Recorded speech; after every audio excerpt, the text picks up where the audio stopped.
எனக்கு நிரம்ப பிடித்த ஒரு தலைவனை சொல்கிறேன். கர்ம வீரர் காமராஜர்.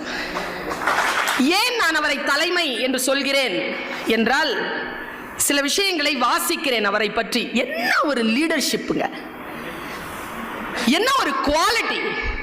எஸ்கேபிசமே கிடையாது. நான் இல்லைங்க, நீங்க தாங்க எல்லாம் சொல்லலைங்க. அந்த மனுஷன் உட்கார்ந்து இருக்கிறாரு டேபிள்ல, முதலமைச்சர் டேபிள். எல்லா லீடர்ஸ்க்கும் பொருந்தும் இது. சில டிசிஷன் மேக்கிங் நீங்க தான் செய்யணும். கருத்துக்களை மற்றவர்களிடத்தில் கேட்கலாம். ஜனநாயக முறை மிக மிக அப்ரிசியேட்டட். ஆனால் முடிவு எடுப்பது நம்முடைய தலைமைத்துவத்தினுடைய மூளைதான். அவர்கிட்ட கேட்கிறாங்க, 22 சீட் இருக்கு, நல்ல கவனிங்க. பிரசிடென்சி காலேஜ்ல 22 சீட் இருக்கு எம்எஸ்சிக்கு, கெமிஸ்ட்ரி டிபார்ட்மெண்ட். 23வது சீட் ஒன்று வேணும்ட்டு ஒரு பையன் வந்து நிற்கிறான். செக்ரட்டரியை கூப்பிடுறாரு. இந்த பையன் நல்ல மார்க் வாங்கியிருக்கான், பிரசிடென்சி காலேஜில் போய் இடம் இருக்கான்னு பாரு. இல்லைங்க, 22 இடம் தான் முடிஞ்சு போச்சு. ஓ அப்படியா, அப்போ அவனை அடுத்த வருஷம் வர சொல்லுங்க. அவன் கெஞ்சுறான். ஒரு வினாடி யோசிச்சுதுங்க அந்த தலைமை. சரி, கெமிஸ்ட்ரினா லெபார்டரி இருக்கும்ல? ஆமாம். கிளாஸ் ரூம் இருக்கும்ல? ஆமாம். கிளாஸ் ரூமில் இருக்கும்போது லெபார்டரி என்ன இருக்கும்? காலியாக இருக்கும்.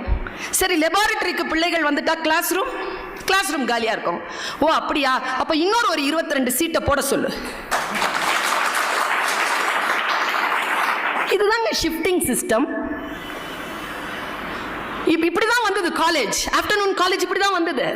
உடனே அந்த செக்ரட்டரி சொன்னாராம், இதாங்க தலைமை, கேட்டுக்கோங்க, இதான் தலைமை. அவர் சொன்னாராம், செக்ரட்டரி சொன்னாராம், சார் அந்த மாதிரிலாம் பண்ண முடியாது சார். ஏன்? ஜீவோ இல்லை சார். காமராஜர் சொன்ன பதில் என்ன தெரியுமா? நான் சொல்றது தான் ஜீவோங்கிறேன். ஏன்னா அவர் தானே அந்த சீட்ல உட்கார்ந்து இருக்கிறாரு, அவர் சொல்றது தானே ஜீவோ. அங்க உட்கார்ந்து என்ன பேசுறீங்களோ அந்த நேரத்தில் அந்த இடத்தில் அது பேசிவிட வேண்டும், அது செய்துவிட வேண்டும். அதுதான் லீடர்ஷிப். எந்த வாய்ப்பு உங்களுக்கு வருகின்ற பொழுது மிக மிக தெளிவாக அதை செய்யக்கூடியவன் மிக சிறப்பான தலைவனாக இருக்கிறான். நான் இன்னைக்கு ஒன்று சொல்றேன், நீங்க எழுதி வச்சுக்கோங்க. 1000 முதலமைச்சர்கள் வரலாம், வந்தவங்களே கூட திரும்ப வரலாம், எப்படி வேணாலும் வரலாம். ஆனால் எந்த புதிய திட்டமும் போட்டுவிட முடியாது. ஏற்கனவே காமராஜர் அவர்கள் போட்ட திட்டங்களை மட்டும்தான் இவர்கள் நிறைவேற்ற முடியுமே தவிர எந்த புதிய திட்டங்களையும் போட்டுவிட முடியாது என்கின்ற அளவிற்கு தன்னுடைய ஆட்சியை அமைத்துவிட்டு போனவர் கர்ம வீரர் காமராஜர்.